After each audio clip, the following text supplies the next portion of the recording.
I am Daniel Lukis, and welcome to Book 101 Review. Book 101 is all about the books that I read for the last 40 years, and today I have my special guest. He is a lawyer by profession, and of course, an award winning author, no other than Mr. Andy Semotiuk. Welcome to Book 101, Mr. Andy, and can you please introduce yourself? Sure. Very happy to be with you here tonight. Very excited. Looking forward to it. So, a little bit about myself. As you mentioned, I'm a lawyer. I'm located in Toronto. I work with a law firm called Pace Law Firm. I grew up in Canada, in Western Canada, in a place called Edmonton, Alberta. I spent half my life in Canada and the other half of my life in the United States as I went to high school, for example, in Los Angeles. I was raised by a mother. My father died when I was 9 years old, so my mother raised me. And she also had the help of her sister, Helen, who was in Los Angeles, my aunt. So I traveled back and forth, and that's how I grew up. I later wrote the bar exams, became a lawyer, studied law, and wrote the bar exams. And I'm a member of the New York and California bars in the United States, and Ontario and BC in Canada. But I think something that might be more interesting to you is I'm also an author. I've written 4 books and published another one, so 5 published books. And I'm also a journalist. I write for Forbes on immigration. I've been writing articles for them for 10 years. I'm a former United Nations correspondent as well. I was stationed in New York, and I wrote about international affairs at the United Nations back in the day. So that's a little bit about me. Congratulations, Mr. Andy, for sharing your talents to the world. So, what inspired you to become an author? Well, I had a deep, burning desire inside my heart. I would describe it as an aching need to tell the world some stories that were important to me in my life. It was part of my journey to be here. I believe all of us, when we come onto this earth, are faced with 2 important questions. One is, who am I? And the other is, why am I here? Now, those are philosophical questions, and everybody pretty much has to address them sooner or later in their life. And in my case, the answers to those questions resulted in writing books. For example, my book Solomea, which is something I want to tell you about, and other books that I've written that I've already mentioned. So, can you tell us the writing process of Solomea? Sure. Uh, the story begins when I was still a small guy. I was in grade 3, and I came home one day for lunch. And my mother was serving lunch at the kitchen table, and she came in with the mail. And in the mail, there was a letter. And she opened the letter, she read it, and she said to me, "Oh, Teta Solomea has died." That was Ukrainian, because we were Ukrainian in background, for saying, "Oh, Aunt Helen has died." Now, I'm talking about Aunt Helen being the opera star Solomea Krushelnytska, who lived in Europe and rose from obscurity to fame in the world of opera. And the letter that my mother was reading came from Aunt Helen, a different Aunt Helen, her sister from Los Angeles. And that was about 1958. But we had not learned about Aunt Helen, the opera star, for some 4 or 5 years after her death. She died behind the Iron Curtain in Ukraine in 1952. But her story began much earlier. In fact, last year, it was the 150th anniversary of her birth. And I'd like to share a little bit about her her story and about the book in this podcast with you now. So her life began on a village in Western Ukraine back in the Austro-Hungarian Empire before, well, in the 1890s, actually. She was born in 1872. And being on a small village farm, it was a large family, 8 children. And as she was growing up, her father asked her, well, what do you want to do with your life? And she said, I love to sing. I would like to sing.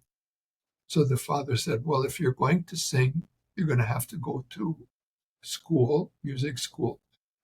And he sent her to Lviv Opera School, a school for singers in Lviv, which was Western Ukraine. Today it's in Western Ukraine. Back then it was part of Poland. And she learned to sing there. And then from there, she made her way to Milan after a pretty prominent opera star came to hear her sing one day on stage in Lviv.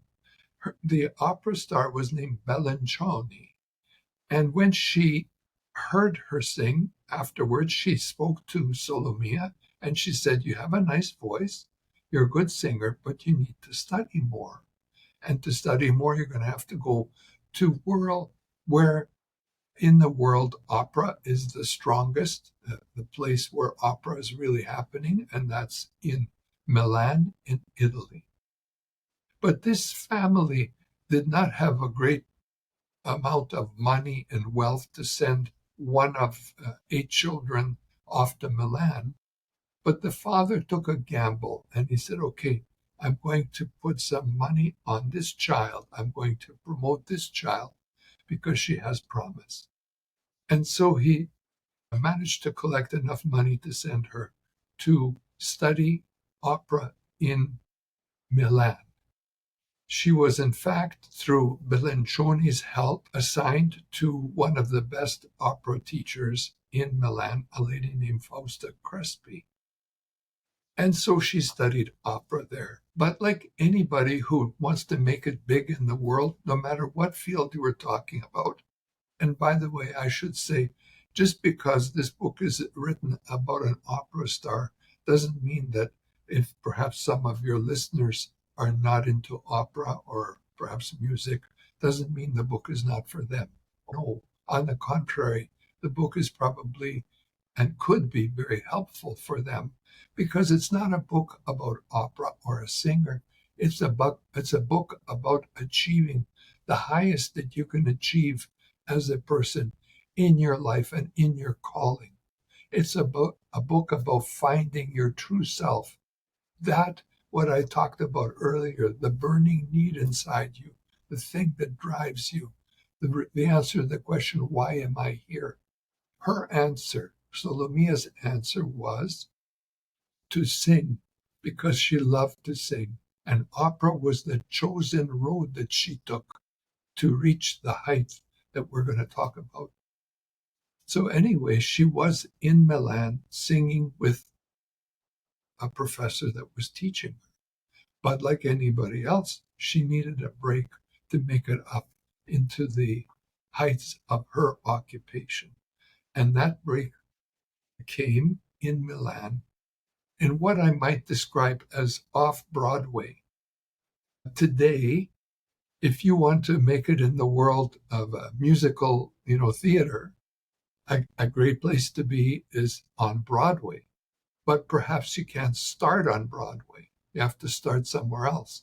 But a good place to be found or discovered is off-Broadway, the productions that are produced off-Broadway that ultimately can open the door for you to get onto Broadway and to become the star. Back in her days, which was in the late 80s and coming into the 90s, the off-Broadway of opera was not La Scala, the biggest theater and most prominent opera theater in the world in Milan, but the off-Broadway type theaters in Milan that composers used to try out their new compositions. And one such composition was an opera by a man named Giacomo Puccini. Puccini at that time was one of the big composers of operas in the world. Just at the time when they first met, he was rising to fame. He had not yet hit his fame and his prominence. But he had written an opera called Madame Lescaut, and he was looking for someone to sing the role of Manon. And he was performing it off Broadway, so to speak. He was recruiting for singers. And Fausta Crespi suggested to Solomea, hey, listen, you need some money. I know you're short on money. Try and find a role for yourself in the sort of off La Scala, off Broadway theaters. Maybe someone will pick you up to sing.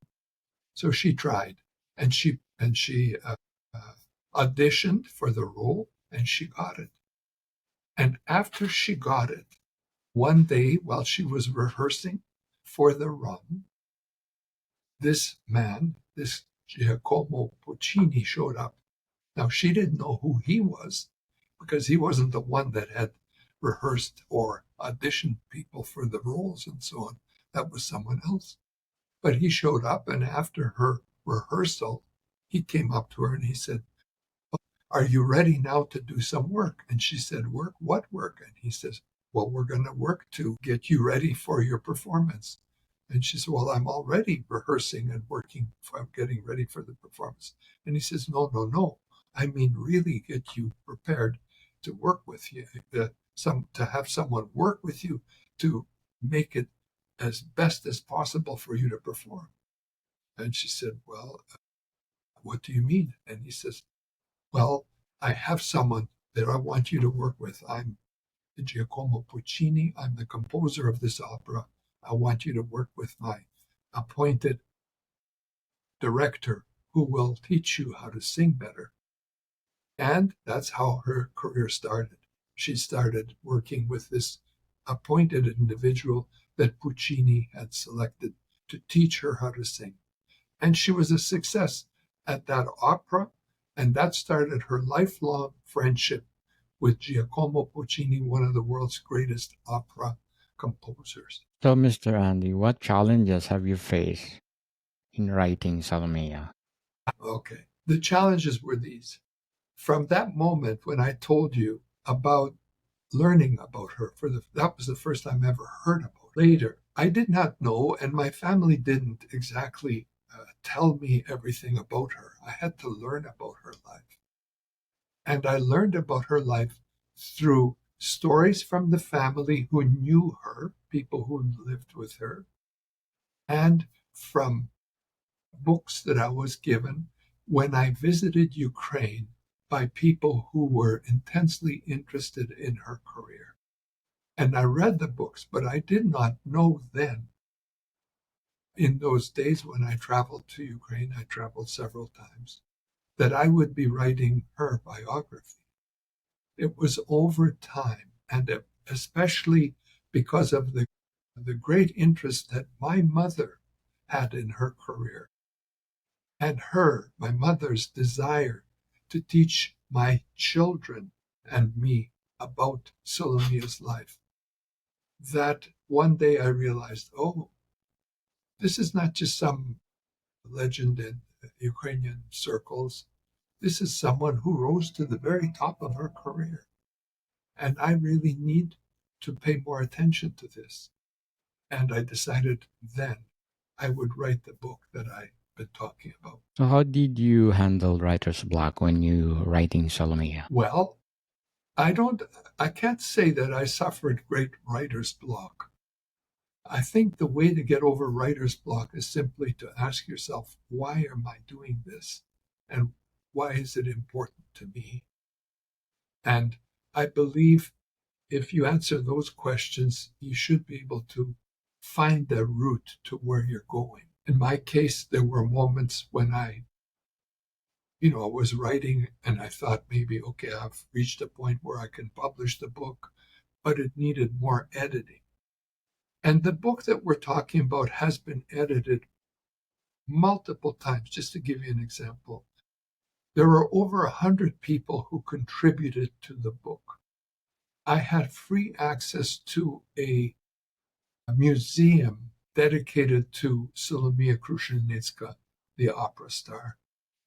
They opened, a number of women who worked there opened that museum to me and said, you can take anything you want from here to write the book, including all the books, literature, articles, etc. My wife edited this book 15 times. She read the book 15 times to get all the corrections that were needed to get the story right the way it should be, right? The way it should be. So it took 10 years to write the book.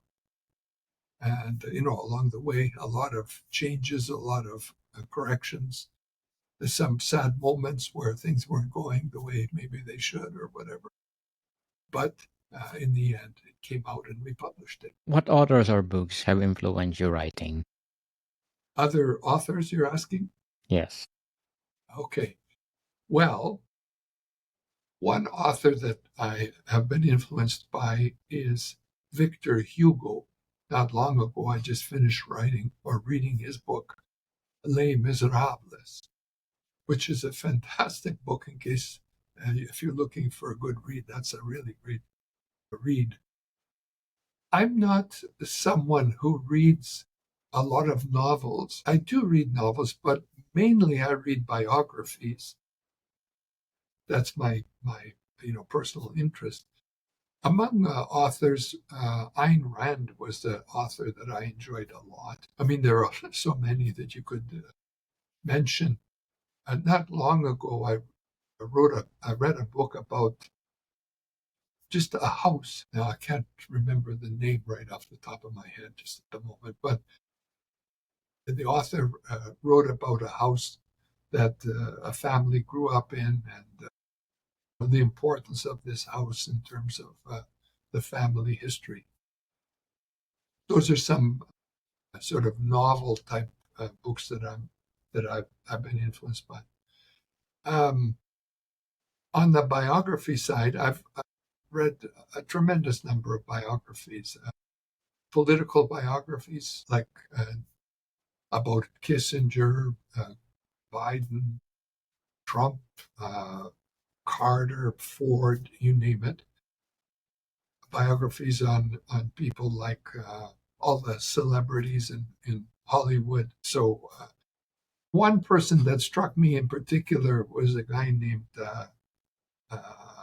Art Linkletter, who was a celebrity in Hollywood. And there's one story that I can tell from reading his book. And it's a story about one day Walt Disney contacted this Art Linkletter. Now, Linkletter was a popular television star. He had a talk show that he had every afternoon on television.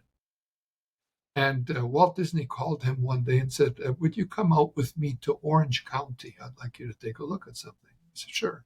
So they drove down together to Orange County in California.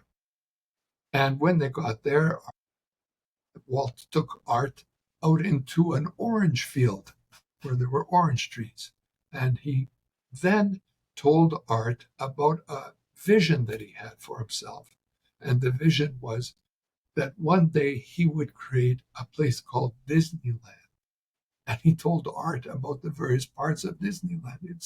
He said, over here is going to be Frontierland, and you're going to have boats on a river that you can go down and crocodiles. And over here is Fantasyland, and you're going to have a castle. And over here is Futureland, and so on. But there was nothing there. It was just orange trees. And Art Linkletter says he tells a story about at the end of his description of what Disney wants to build, he goes to Art, will you invest with me in this project? And Art thought about it. He says, No, later he described, he missed a fortune if he'd only invested with Disney back then. That's a cute story Definitely. from. Very well said, Mr. Andy. Very well said and inspiring. So, what advice do you have for aspiring writers out there? Well, I would say if you're looking for something to write about, look inside your own life. Check out what your life is all about. Ask yourself the question, why am I here? What is important to me? What's aching inside my heart to get out into the world? I believe everybody has some message inside them that they want to share with other people, some advice that they would give about life, their life, and how they lived it. I think all of us, every one of us, has unique experiences to draw on, to share with other people. You and I, for example, Daniel, you were born somewhere else than where I was born. You had a different school, a different lifestyle, different culture, different interests than I do. And the interesting part is for us to share with each other our lives. We're here to have a story to tell, to have a point of view. That's, I believe, why we are here on earth, is to share each other's lives and to contribute to each other's lives in some positive way to make a difference for each other. So, for example, there's a philosophy, there's a guy named Zig Ziglar, who was a prominent speaker in the United States, and he had this philosophy that you can get anything you want in life so long as you help enough other people get what they want. And I believe that's a philosophy that makes a lot of sense for how you can lead your life in a positive way. There's another philosophy, and that's give me what I want and to hell with everybody else. That's a different way of looking at the world. I don't think that's as constructive as the world where we think about how we can contribute to one another's life in some positive way and in turn benefit from contributing. So that's the way I would say, if there's advice to give to other writers, that's the advice. Yes. Yes, yes, yes. And stop procrastinating, people. If you have the passion of writing, write, write, write, and share your talents to the world. So, lastly, Mr. Andy, how do you balance writing with the other aspects of your life? Well, I look at balance as like a wheel, and I look at someone who's unbalanced as a flat tire. And to balance your life, what you have to know is what are the values that you care about in your life. I suppose, generally speaking, we have some basic values, things like intellectual things, spiritual things, emotional things, things of that nature. But the values that you have to be uniquely your values.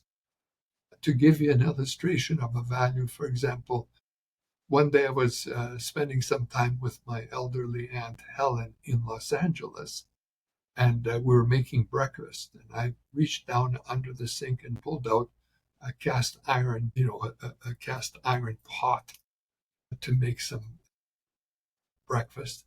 And she started yelling at me, no, no, no, no, don't touch that pot. That pot was very valuable to her. That was a value in the sense that, she wanted that for herself. She didn't want me to touch, that particular thing. But that's just like a very basic example of a value to her. So when you talk about values, we have to talk about values to who. So you have to single out what are your values. Now, if it's health, nutrition, if it's to be productive or whatever those values are, you can list them all. And you have to ask yourself, are you paying attention to all of them? An example of someone who did not pay attention to all his values is Van Gogh, the artist. He was spectacular in painting, but his life was a disaster. His brother had to look after him because he didn't look after himself in terms of his nutrition and his life where he lived and so on. Luckily for him, he had a brother. But he achieved something spectacular that very few of us will ever achieve with his paintings and his art. And my view on something like that is, for a time, you can go out of balance for the sake of achieving some great goal that you have. But you need to restore the balance eventually so that you lead a decent life and you have an enjoyable life. So those are a few comments about balance. Very well said, Mr. Andy. So, can you please invite our listeners to support all your books? Yes, you can get them on Amazon. Just look up my name, Andy Semotiuk, or you can find them on myworkvisa.com. There's a list of all the books there, which is my website, my personal website. Or if they want to reach me, they can reach me at pacelawfirm.com. That's my law firm. So, Mr. Andy, thank you for your time. Thank you, Daniel. It was a pleasure to be with you tonight. And please support Mr. Andy, because if you support him, there's books to come. Bye for now.